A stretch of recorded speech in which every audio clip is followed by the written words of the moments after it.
It always amazes me when I see people in the comments section coming up with all types of bizarre and ridiculous theories for why I don't make post-fight videos for certain fights. Well, I hate to disappoint you guys, but the real reason is very straightforward and mundane, actually. And it simply is, I actually have a life outside of YouTube. For some bizarre reason, some people find that difficult to believe, but it happens to be true. I'm a very, very busy man, and as such, I don't actually get time to watch every single fight. And sometimes when I do get to watch certain fights, I don't have time to make post-fight videos. I don't have every hour of every single day to just sit by my computer and make YouTube videos. I don't. I wish I did.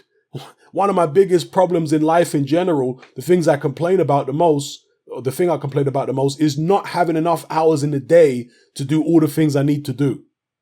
Yeah? That's the only reason, if there's any kind of fight which is of any standing, that I won't make a post-fight video about it. Just don't have the time. Either I haven't seen the fight or haven't had the time to do a post-fight. And obviously, I have to prioritize when it comes to boxing news. If there was a fight that happened a couple days ago, which I haven't managed to watch yet, and 3-4 days have gone by and there's some new boxing story that's broken, that's a hot topic, that's a lot more, it's of a lot more interest to the boxing public than doing a post-fight video 3 or 4 days ago, and I've only got 1 hour in that day to do YouTube videos or an hour and a half, well, obviously I'm going to prioritize and put the hot topic news story first. Of course I am. If it's a choice between doing the hot topic boxing news story or doing a post-fight for some undercard fight that happened like 3-4 days ago, which do you think I'm going to choose? Obviously, I'm going to choose the hot topic. If I've got a slower week where I'm not so busy, then I can do both. I can do the undercard fight and the hot topic in boxing video. You understand? But if it's a choice between one or the other, I'm obviously going to go with what's relevant and what's big news today rather than a post-fight video from 3 or 4 days ago. Or doing a post-fight video for a fight that happened 3 or 4 days ago. So anyway, it's really incredible that I have to explain this to people over and over again, but some people are just not very bright. So this video will be a belated post-fight for Hrgovic Molina, Whyte versus Whack, Eubank Jr. versus Korobov, and Crawford versus Kavaliauskas. Now, again, talking about these crazy theories, so you've got 2 matchroom fights, a PBC fight, and a top rank fight. So you've got 3 different promotional groups whose fights I did not do videos about, post-fight videos about. So people are going to have to come up with 3 sets of ridiculous and bizarre theories to explain why I haven't done videos for these 3 different shows, right? Because when it comes to the Matchroom one, oh yeah, he didn't do a post-fight video for Dillian Whyte because Whyte didn't look good. Oh yeah, he's trying to sweep it under the carpet. This is the nonsense people come up with. But yet, Hrgovic and Molina was on the same show. I didn't do a post-fight video for that. Why was that? Yeah, I'm sure they'll come up with some ridiculous excuse. What about Eubank Jr. versus Korobov? It's a PBC show. He doesn't like PBC. Oh, that's why he didn't do it. I've done loads of Eubank Jr. video. I did Eubank Jr. when he fought James DeGale immediately after the fight, and that was a PBC show. That was Eubank Jr.'s first PBC fight. But obviously, people have to come up with ridiculous excuses. What about Terence Crawford versus Kavaliauskas?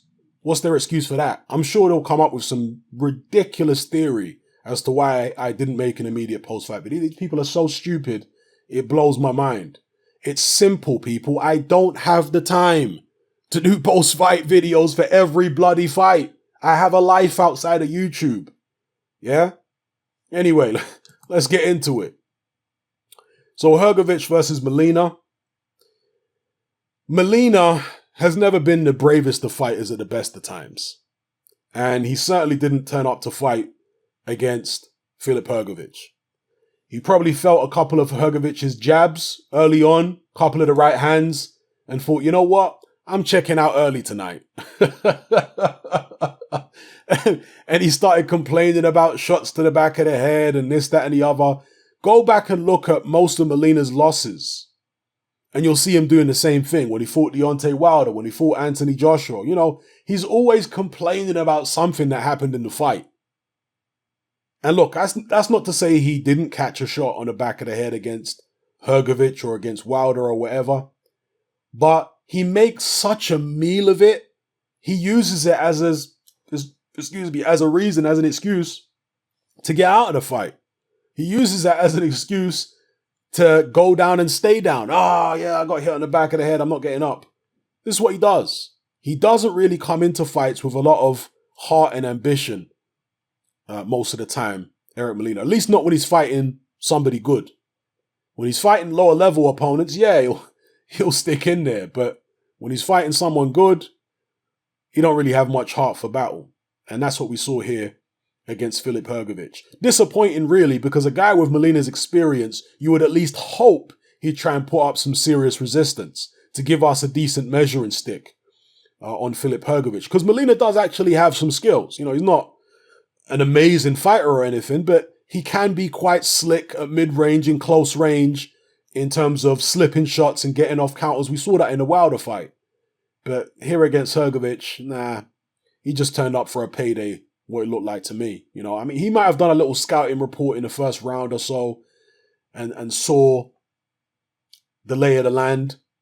And once he saw what the lay of the land was, he thought, nah, I'm not going to be here for long. So he started looking for a nice soft place to lay down on the canvas, which is what he did. And that was the story of the fight, people. There's not really much else to say about it other than that. Very little ambition from Molina. And Hrgovic did what he does. Hrgovic really does remind me of a young Vitaly Klitschko. Very, very reminiscent of a young Vitaly Klitschko. Not just in his style. Look, his style is not exactly like Vitaly.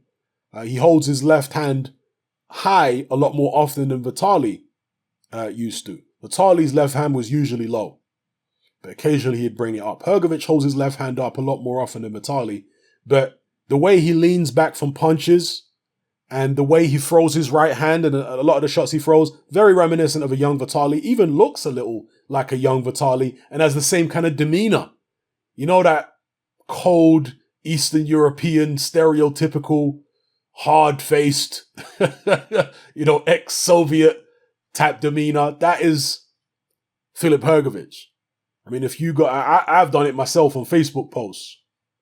If you go to the Filip Hrgovic videos, probably even this video, and you scroll down to the comment section, you'll see people saying, "I must break you."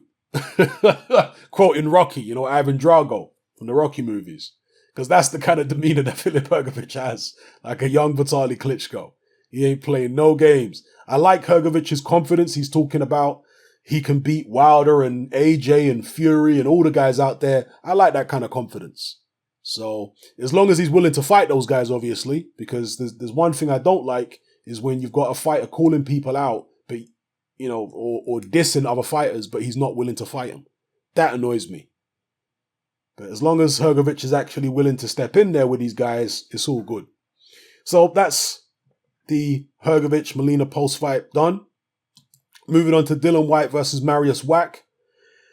Now, I did preview videos, not only for Whyte versus Mariusz Wach, but I also did a video about the possibility of Dillian Whyte being on this Saudi card.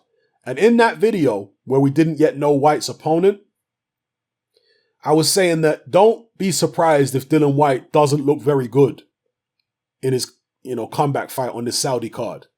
And I also said don't be surprised if there's a potential banana skin there for Dillian Whyte. Because he's been out the ring for quite a long period of time, 6 months. He hasn't been in a good place mentally. From the pictures I'd seen of him over the, you know, weeks leading up and the weeks and months leading up to this fight, he looked overweight.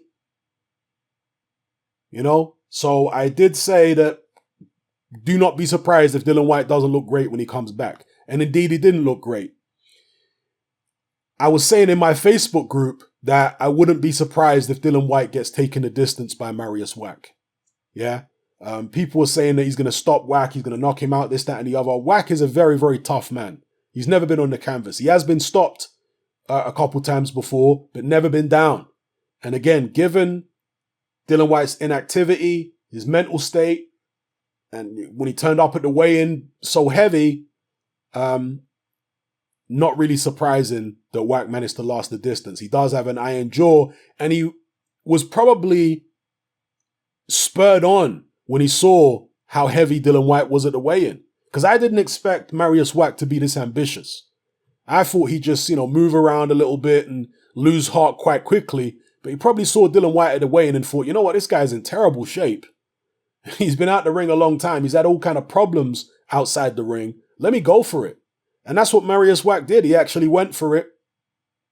Dillian Whyte was clearly the more skilled of the two. He was countering and throwing his left hook and combinations upstairs and downstairs. His hand speed, Dillian Whyte, wasn't too bad considering he was so heavy, but he was even slower when it comes to his foot speed than normal. And Dillian Whyte has never had quick feet, but his foot speed in this fight was horrible. Okay? And obviously people were looking at the Mariusz Wach fight and they're saying, well, if he's struggling so badly with Mariusz Wach, and he struggled, it was a good fight, by the way. This was not, I know Dillian Whyte won fairly comfortably on the cards over 10 rounds, but that doesn't tell the full story of the fight. This was a competitive fight, which is, it shouldn't have been, to be honest with you, but it was a competitive fight, and Dillian Whyte actually got rocked at one point by Mariusz Wach. And the Sky commentators picked up on it. And, I think at this stage, we have to consider the possibility that Dillian Whyte's chin has never quite been the same ever since he got knocked out by AJ. Because if you look at that AJ fight, the amount of clean shots he took from Anthony Joshua, bang on the chin, without going down, without even coming close to going down, prior to that 7th round, it was incredible. And he wasn't really in great shape in that fight. He was basically training himself. Yeah, I know he had Jonathan Banks, but Jonathan Banks was more preoccupied with Klitschko.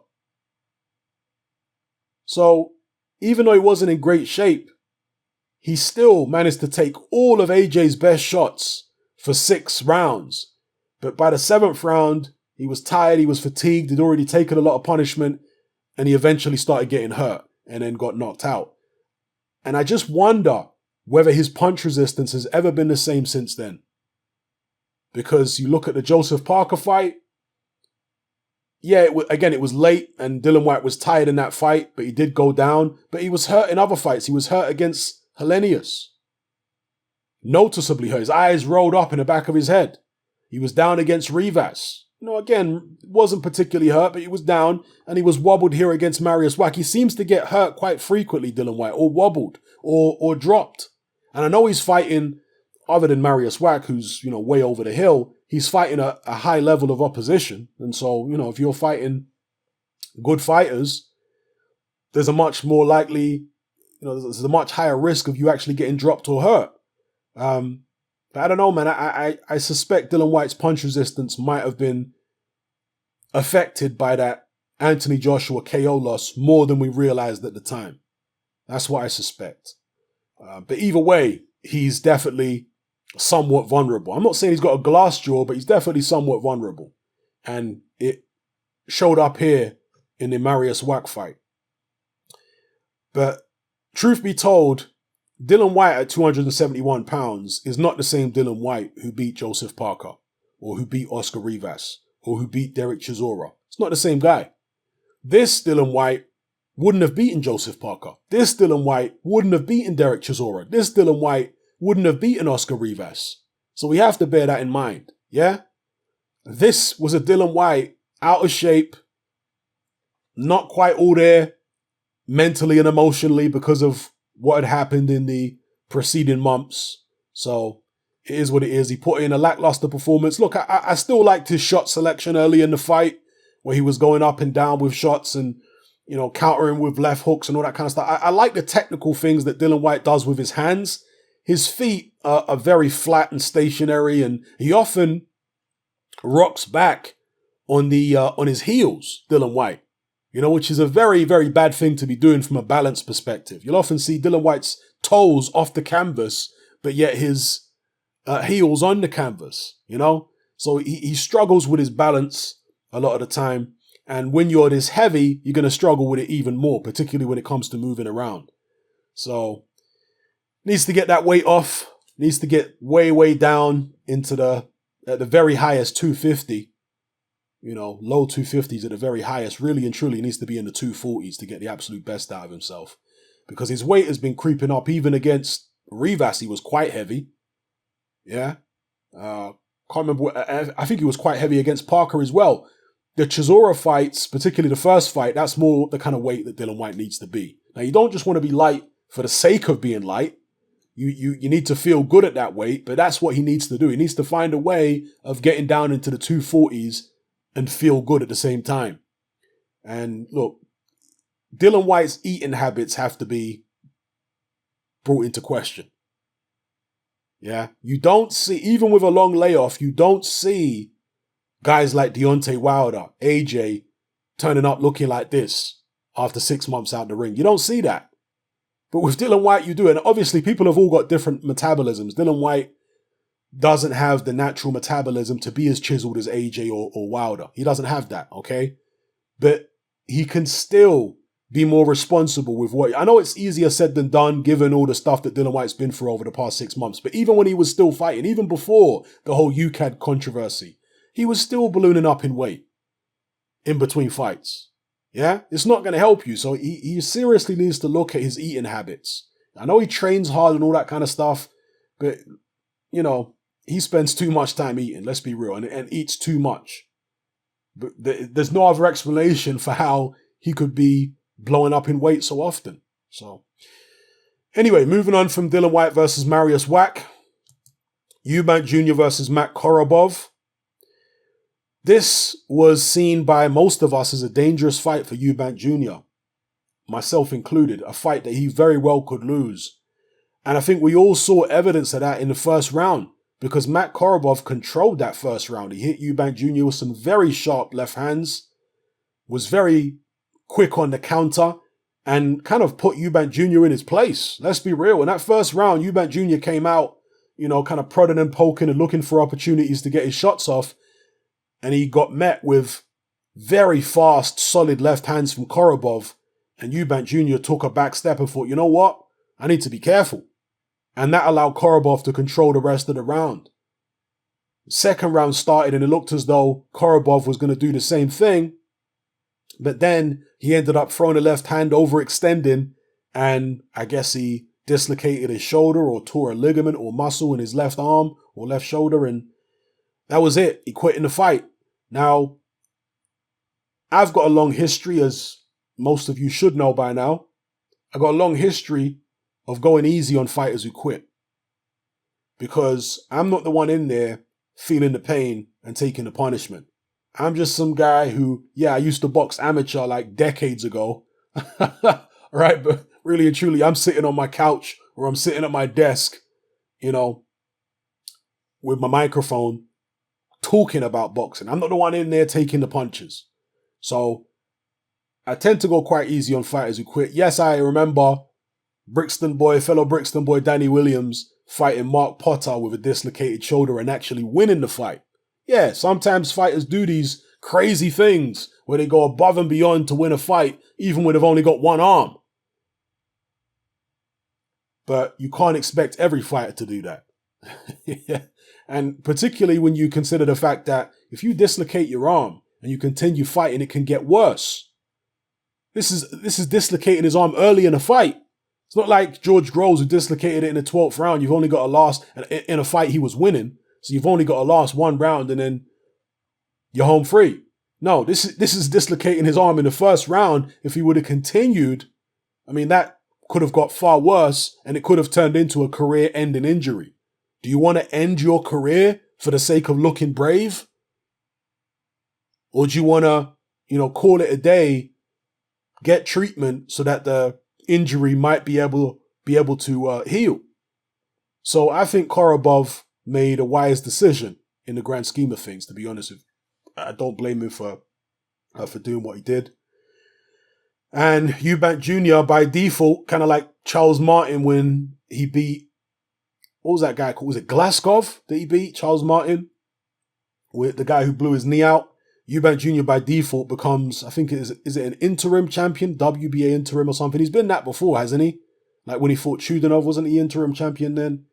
So Eubank Jr. by default wins the fight, becomes interim champion, or I don't know what it is, mandatory challenger.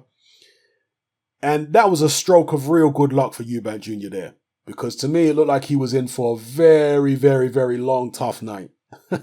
I know he talks tough, Eubank Jr. I like the bravado. I like the whole Eubank show. Yeah, they entertain me. For entertainment value, I love the Eubanks. The pantomime characters that they are. I love it. But all of that goes aside when Junior actually has to step in the ring and fight people. You know? Then we're going to see what's what and what's actually real. And it appeared to me that Korobov was going to make it very, very tough for him, as we all expected, as most of us expected he would. That doesn't mean just because Korobov was controlling the first round that the fight couldn't have changed later on. We know Eubank Jr.'s got a good engine. But, you know, the signs were not good for Eubank Jr. early. Let's just put it that way. But he manages, by hook or by crook or by good fortune, to get the win. And he marches on, probably to a showdown with Jamal Charlo. That's what they'll look to do, because they need opponents for Charlo. Eubank Jr. has his dad's name. He is a brash character. He talks, he's confident. He's entertaining when he fights, generally. So it's an understandable matchup to make, to put Eubank Jr. in there against Jamal Charlo. So we'll see. Let me know what you guys think. And finally, moving on to Terence Crawford versus Kavaliauskas. I'm not even going to try and pronounce his first name, people. That's just, it's not happening. Terence Crawford versus Kavaliauskas. Now, I thought that this was an uninspired performance by Terence Crawford. I wasn't impressed. Yes, he managed to overcome some difficult moments, but you expect that from an elite level fighter. Particularly an elite level fighter who's done it before. He's already overcome tough moments in fights in the past. I mean, we all remember the Gamboa fight, right? So he's overcome tough moments before. He's come through difficult situations. Here against Kavaliauskas, he was fighting a guy who, yeah, he's a decent, solid contender, but he's not elite. He's not special. And I feel like perhaps Terence Crawford was, you know, going into the fight maybe a little flat mentally, because that can happen when you're one of the elite guys and you're not getting the fights you want against the likes of Errol Spence, you know, the people across the street, as they call it. When you're not getting those fights and you're having to fight these obscure contenders from Eastern Europe and stuff like that instead, and you've been frozen out, you can understand how these defenses can become very routine. Oh, I'm fighting Kavaliauskas. Okay, let me train. And yeah, I know he's a professional, but mentally you can't be as switched on. You can't be as sharp when you're fighting these guys over and over again as you would be if you were stepping in there with an Errol Spence. Steel sharpens steel, as they say. So I feel like there was an element of Terence Crawford being a bit stale going into this fight, not really feeling excited by this opponent. And but for the opponent, obviously, Kavaliauskas, this is his moment. He's extremely excited. He's extremely up for this fight, you know?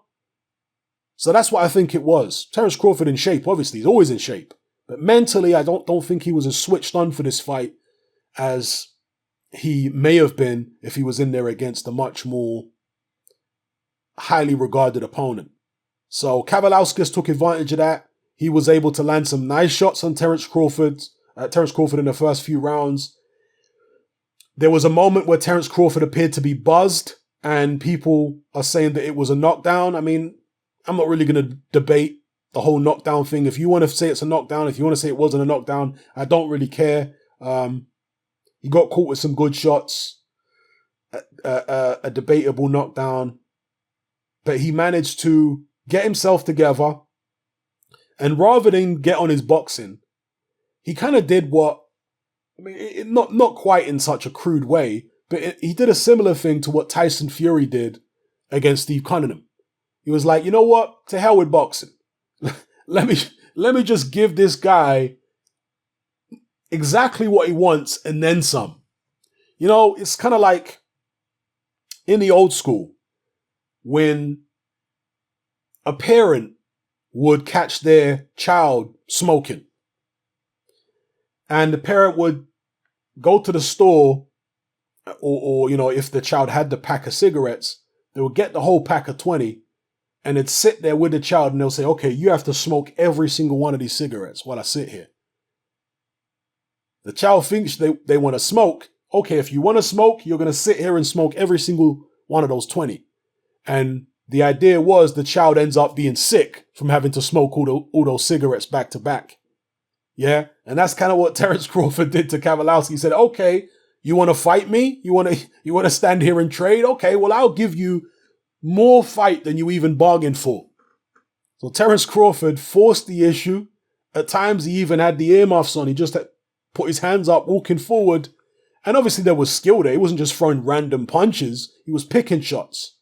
But he decided to apply pressure to Kowalski rather than recoil and start moving around because Kowalski caught him with some shots. He was like, no. Let me go right into the fire and give him more fire than he can handle. And that's what he did. He imposed himself on him. He was landing, you know, some decent body shots here and there.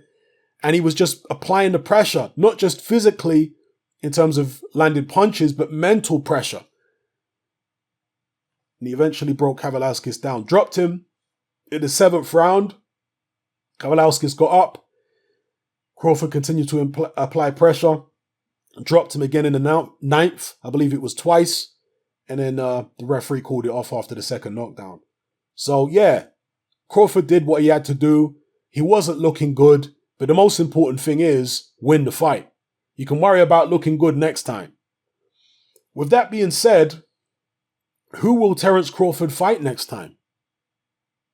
Because if he's getting bored with these type of opponents and it's resulting in uninspired performances, well, if he fights another, you know, slightly obscure opponent in his next fight, maybe we'll get yet another uninspired performance.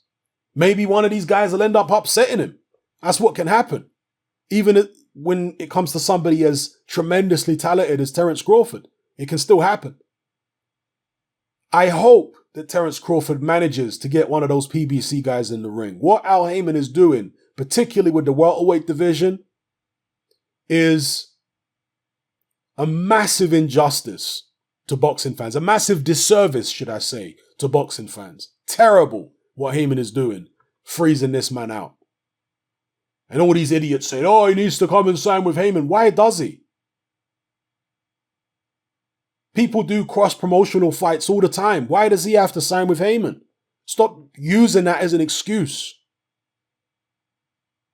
So hopefully, even if it's not an Errol Spence, because, you know, look, Spence has made a public appearance now. We hope he makes a full recovery. But we still can't be 100% sure where he's at. So even if he don't get an Errol Spence, Sean Porter, Danny Garcia, you know, even Keith Thurman, if he manages to come back, any of those guys against Terence Crawford would be great. And then we would see the best of Terence Crawford. Crawford is nearly 33 years old. I said in previous videos he must be 33, 34. He's actually only 32. He's going to be 33 early in 2020, I believe.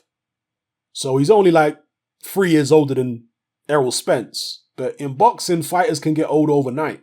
And it's always better to be 29 than it is to be 32, going on 33. You know, when it comes to your athleticism, your reflexes, all that kind of stuff, it's always better to be 29 than 32. And who knows how old Terence Crawford will be if and when him and Errol Spence fight each other in the future. You know, maybe it will be when Terence Crawford is 38 and Errol Spence is 35.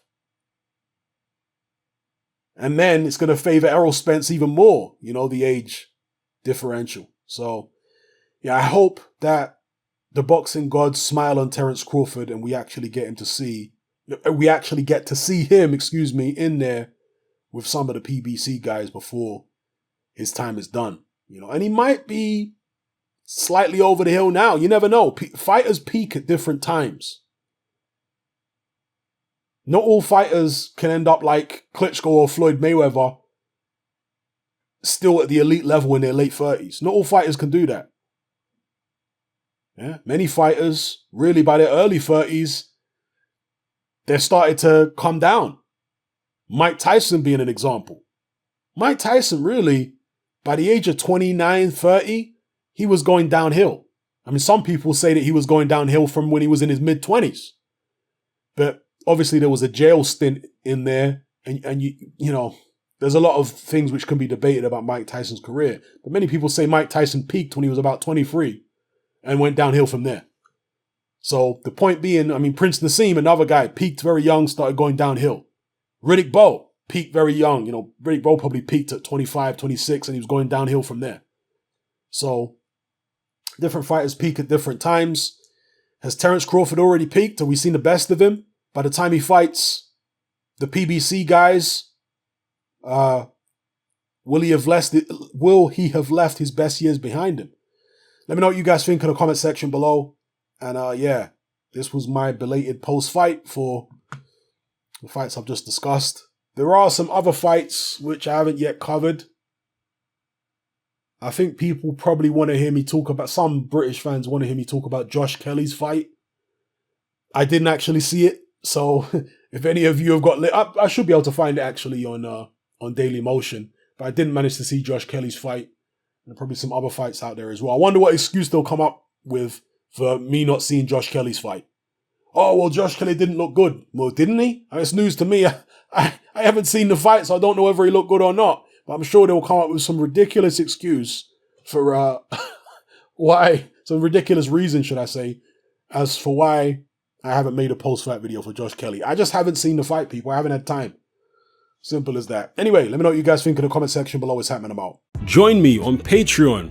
I upload a minimum of 2 podcasts every single week, covering a wide variety of controversial topics, as well as live stream Q&A sessions. Take a look on screen right now at some of the podcasts I've produced so far. For just $3 a month, the equivalent of about £2 a month, you get access to all my new podcasts and my entire back catalogue of past podcasts, including my popular Confessions of a Nightclub Bouncer series.